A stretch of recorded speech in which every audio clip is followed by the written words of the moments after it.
It is wonderful to be with so many people that are courageously standing for truth and for the God-given rights of every single person.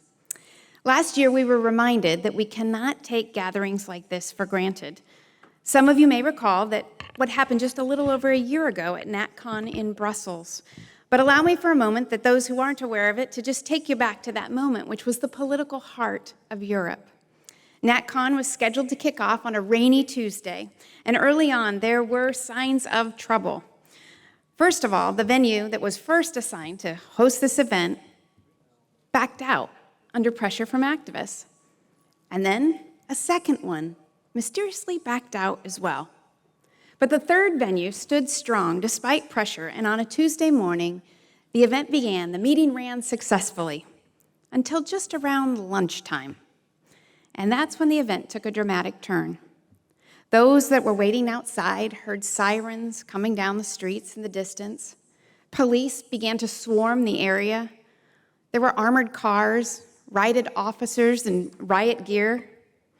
They entered the building presenting a 4-page decree from the mayor ordering the conference to be shut down. The mayor's justification was truly astonishing.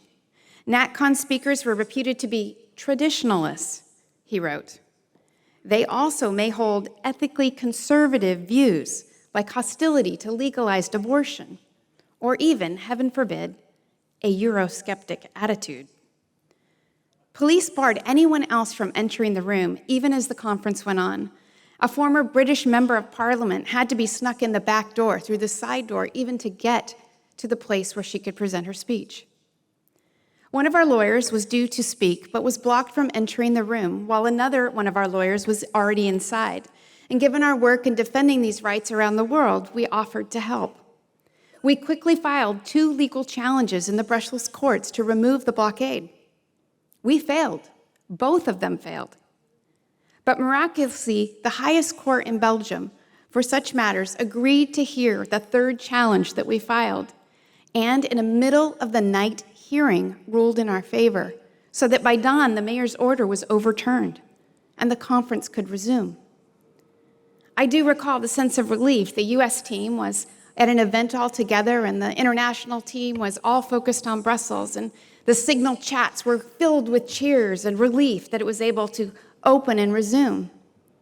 Many called it a victory for free speech. But I have to tell you, what also filled that Signal chat was that this wasn't the end, that we weren't so sure it was the resounding victory for free speech.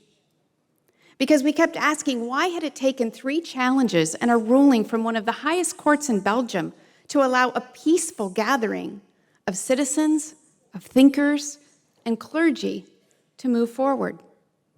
What does that say about the state of free speech in Europe and across the West?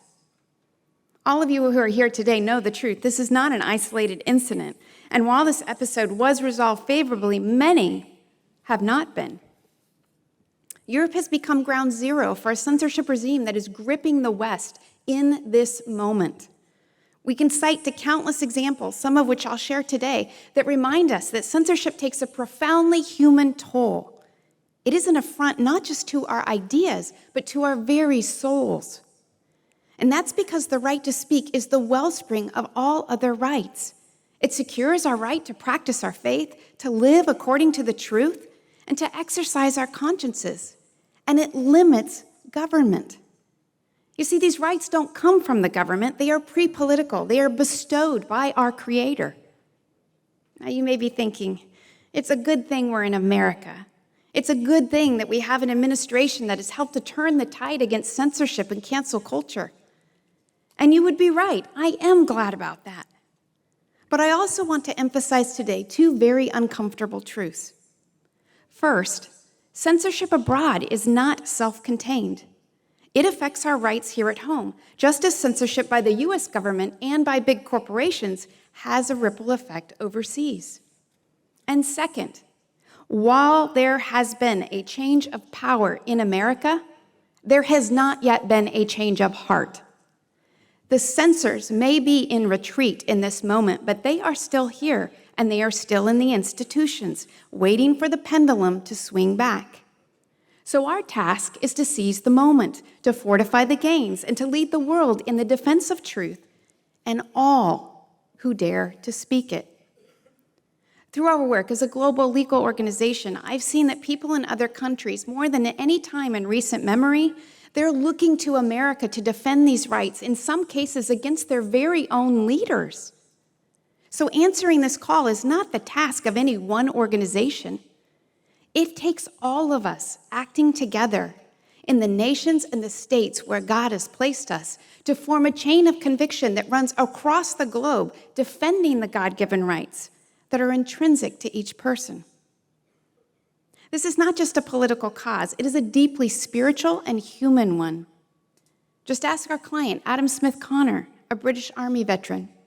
More than 2 decades ago, Adam and his then-girlfriend made a tragic decision to abort their unborn child. After Adam's conversion to Christianity, the weight of that decision became unbearable to his conscience. So one quiet day in November of 2022, he went to an abortion facility to remember the son that he had lost and to stand in silent prayer. He stood across the road, obscured by a tree, with his back to the entrance, not obstructing or confronting anyone, just praying in his own head for his son and for those that were facing hard choices on that day. For this, Adam was approached by 2 officers who interrogated him on the nature of his prayer. Those few minutes of prayer led to criminal charges and a 4-day trial. 2 years later, in October of 2024, Adam Smith Connor became the first citizen in modern British history to be convicted for what can only be referred to as a thought crime. His case is on appeal today. But sadly, he is not alone. The United Kingdom, our friend and our ally, is on a downward spiral of censorship. Their imposition of censorship zones preventing free speech near abortion facilities has led to other convictions too. Livia Tosici-Bolt is another ADF client, and she was convicted for peacefully offering conversation in a censored space. And it gets worse. In Scotland, as Vice President Pence pointed out earlier this year in his outstanding speech in Munich, the censorship zone law could even affect people that are praying visibly in their own homes, if the wrong person happens to be walking by and they are near such a facility. And then there are the so-called digital speech laws right now, the hate speech laws. These have led to an astounding wave of arrests. Right now, it's recorded more than 12,000 in the UK in a single year for nothing more than online posts. Surely, right now, in your mind, you're thinking about Graham Linehan, the comedian who was just arrested 2 days ago in Heathrow Airport for 3 posts that he made on Twitter that the officers found offensive. 5 officers showed up at the airport to arrest him. These hate speech or online safety laws are taking hold across Europe, and we must pay attention. They are a ruse, allowing bureaucrats to brand as hate any speech or ideology that they dislike. One of our clients, Päivi Räsänen, she's a Finnish grandmother of 12 who previously served as Finland's Minister of the Interior. She stands right now criminally charged for sharing her faith-based views on marriage and sexual ethics in a 2019 tweet and a 2004 pamphlet she wrote for her church. And despite being acquitted in 2 lower courts already, prosecutors are continuing to dragging on with this case. It is now in its 7th year, and it will be heard next month at the Finnish Supreme Court. As if these cases were not enough, the EU is now taking its censorship a step further, not just prosecuting online speech it doesn't like, but preventing it entirely. They do so through the Digital Services Act, the most corrosive censorship regime in the West today. Known as the DSA casts a shadow across not only Europe, but America and the world. Yes, even Americans are affected. There are no words or there are magic words in the First Amendment. A report from the U.S. House Judiciary Committee confirmed that the DSA compels American social media companies to change their global policies, not just their European ones. Those policies affect what you see and even what you can say on your very own social media accounts, right here and right now. And as we are here today, That same committee is holding hearings on the effect of this act on Americans. You may recall last August when Elon Musk planned to interview Donald Trump on X, and Europeans' Commissioner for Internal Markets sent a letter to Musk threatening an extremely vigilant response for any negative effects of X's content in the EU. Think about that for a minute. Speech between two Americans in America, streamed by an American company, became a target for censorship by European bureaucrats. The internet has made it easier than ever for this assault on speech to go global. We can take the example of Chris Elston, commonly known as Billboard Chris. You've probably seen him online. He's a father of two, and he travels the world wearing sandwich board signs that have simple truths on them. Things like, children cannot consent to puberty blockers, or children are never born in the wrong body. Earlier this year, he posted an article on X about the appointment of a gender policy advisor at the World Health Organization, referring to her with biologically accurate pronouns. Australian authorities deemed the post cyber abuse and ordered its removal. Supported by ADF, Chris challenged the censorship, as did X, and this July, a tribunal in Melbourne ruled in his favor. But please understand, here was a Canadian citizen posting a British article on an American platform, forced to defend his free speech rights in Australia. That is the global nature of censorship today. And all of it raises a very fundamental question. Why do so many fight so hard to suppress speech? What is the fight really about? For them and for us. Václav Havel, the famous Czech dissident who later became the first president of the Czech Republic, spent years in prison for speaking against communism. In many of his writing, a core theme emerges: truth and its threat, and the threat and how it poses to tyranny. He once wrote of communism, "If the main pillar of the system is living a lie, then it is not surprising that the fundamental threat to it is living in truth." This is why truth must be suppressed more severely than anything else. A few months after writing these words, Havel was arrested, proving his point. There is no greater threat to tyranny than the freedom to live and to speak the truth. You see, even still today, censorship is the first tool of tyrants. While today's tyrants may not wear crowns or run gulags, they sit on panels, commissions, school boards, and city councils, and they are openly hostile to freedom and unmoored from objective truth. We can look no further than gender ideology, which is built on a manifest lie. The only way they can advance this ideology of falsehood is by silencing truth. Take Billboard Chris's sign: children are never born in the wrong body. Little more than a decade ago, you would be hard-pressed to find a single person that would disagree with that statement. What's changed since then isn't the truth. It is the censorship aimed at hiding the truth. By making such obvious truths unacceptable to speak in the public square, the censors can make even the most poisonous lie, one that causes great harm to children, seem mainstream and almost acceptable. The same can be said on life. The overwhelming scientific consensus we know is that life begins at conception. Many personally attest to the emotional, the spiritual, and the physical harms caused by abortion. Suppressing these truths, treating people like Adam as dangerous for daring to pray or to grieve, is essential to protecting the lie that abortion is harmless. So yes, truth is the first casualty of tyranny. But the real cost is always human. When we lose our right to speak, we lose our right to live, to act, and to raise our families in accordance with our most deeply held religious beliefs. I know this because I see it every day at ADF. Imagine fostering children for years, and you're the health department's first choice to care for newborns who are addicted to drugs. You know this because they've told you, until you tell them that boys are not girls, and the department revokes your license.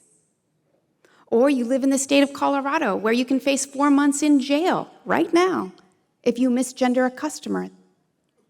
Or what if you escaped 20 years of sex trafficking and faced an unexpected pregnancy, only to be later targeted by your own state attorney general for helping other women in the same situation. Or you're ministering to widows and to orphans only to have your bank account closed and be denied access to the market because of your conservative or religious views. Or let's just say, during COVID, your daughter chooses to wear a Jesus Loves Me mask to her public school, and the school officials force her to remove it even though they are permitting progressive political messages on the masks of other students. Or imagine that you launched one of the world's most famous satire sites right now, the Babylon Bee, using wit and humor to expose the truth, only to have California pass 2 laws to shut down those jokes because Governor Newsom dislikes it. Or how about this one? One of our cases that will be heard next month at the United States Supreme Court. You go into counseling because you want to help kids live happy and healthy lives, and you want to help parents who are in difficult situations. And those parents and that child come to you, and it's a boy who is confused about his body and thinks he's a girl, but he asks you to help him live at peace with his biological sex. And so you step up to do that, to help him meet his goals. She faces losing her license in the state of Colorado right now, and on October 7th, the Supreme Court will hear that case. You see, all of these stories, every single one of them, they're not from Europe, they're from the United States. They're recent, and they are very real cases that are going on. At ADF, we've been honored to represent courageous warriors for truth and free expression, and they remind us that in America, even in the springtime of the conservative movement right now, there is no shortage of aspiring tyrants looking to silence the truth and punish those who dare to speak it. Thankfully, the Supreme Court has generally upheld free speech and religious freedom. And in the case of the Babylon Bee, we were grateful to see a federal judge rule in their favor just last week. But challenges to free speech emerge again and again and again, and we must face each one. The ultimate lesson here is that until truth is given complete freedom, freedom is not complete. So let me leave you with one final thought. As imperfect as we may be in the United States is the last country in the Western world that is still upholding robust religious freedom and free speech protections. Ponder that just for a moment. We are the last Western country in the world. And the fact that more and more our rights require a courtroom for their defense, often winning by 1 or 2 votes in the highest court of the land, should be a very deep warning to us all. If we grow complacent in this moment, if we begin to think that this vibe shift is permanent or self-sustaining, we will fail future generations. And worse, we will fail the soul of liberty itself, not just here, but everywhere. For as goes America, so goes the world.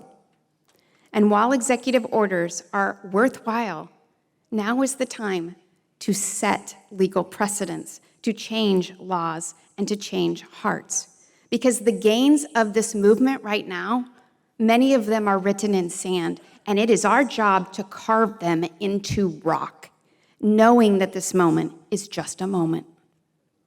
We are all well positioned to play a part, and maybe it's strange, but I am so grateful that we're here at NatCon, because when we're here, we don't have the luxury of thinking that it can't happen to us.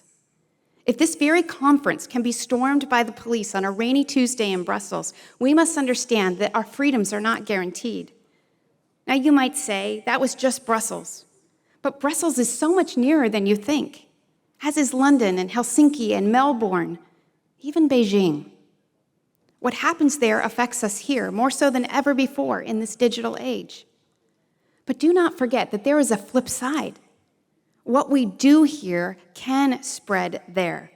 So let us commit ourselves to living and speaking the truth, especially where it's threatened. We must stand tall in defense of the right to pray, to speak unpopular truth, even to tweet or post about it. We must seize the window of opportunity in America and not squander it. And as we do so, may we form the chain of conviction that stretches across the globe, defending the rights that God has given to every person. Thank you, and God bless you.